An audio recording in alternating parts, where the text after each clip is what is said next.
This is Bill White with RealLawyers.com. Let's look at a family law situation. Let's say we have a husband and wife who have a 7-year-old boy. The husband has a drug and alcohol problem.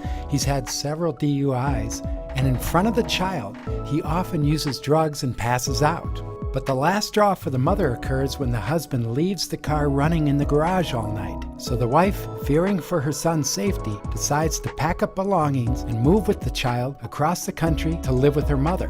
Can she do this? We asked one of Minnesota's top family law attorneys. The answer is almost without exception, no. Because we have law that prevents people from unilaterally removing a child. It's basically similar to kidnapping. And if you have a situation, for example, you have a father who is chemically dependent, who puts the child at risk, lets the car run all night in the garage, gets a DUI, drives with the child, God forbid, when he's intoxicated, does other things that could be harmful to the child, doesn't watch the child because he's laying on the couch asleep from the alcohol or the drugs. What's going to happen there? Any reasonable person would realize that the law, the courts, are going to prevent that child from being at risk. That is the first thing that we try to do, is to protect children. The statute talks about what is in the best interest of a child. And what is in the best interest in this hypothetical we're talking about is that child not be subjected to risk, not be subjected to any inappropriate behavior by a parent. So it's not just in the hypothetical, it's other situations where you have a parent who's a bad parent, or not a great parent at least. So what a person should do if he or she needs to move out of the state is start an action, a legal action, go to court, present the evidence of why it would be in the child's best interest to move.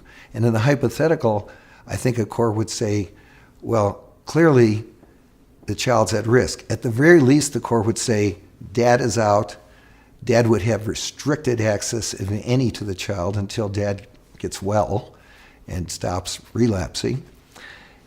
It's possible the court would let the person move, but they're kind of different reasons. If you have a child who's grown up in Minnesota, you could look at different ages, but clearly there have to be reasons why this child should be moved to another state, because it would be in the child's best interest. Well, if mom is here in Minnesota, mom's not employed, mom doesn't have any money, dad has this chemical problem or alcohol, whatever, mom can say, I had a job in the family business in Michigan, and I want to move back there because I'll have the job and I'll be able to support me and I'll be able to support our child. And I don't have that here. And the economy's bad, so I can't find a job. I've been looking for 6 months or a year. So that would be one example where a court might say, okay, plus the relatives are there, the family's there. But you look at both sides of that.